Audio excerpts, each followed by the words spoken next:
You are looking at Julian's pronunciation guide, where we look at how to pronounce better some of the most mispronounced words in the world, like this other curious word. But how do you say what you're looking for today?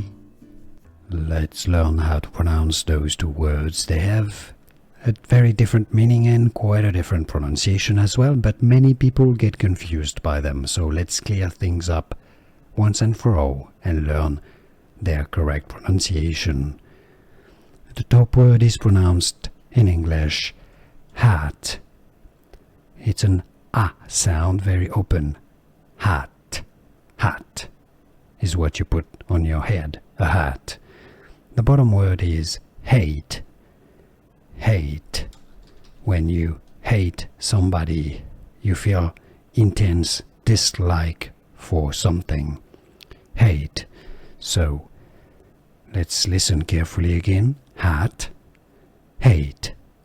Hat, top word hat, hate.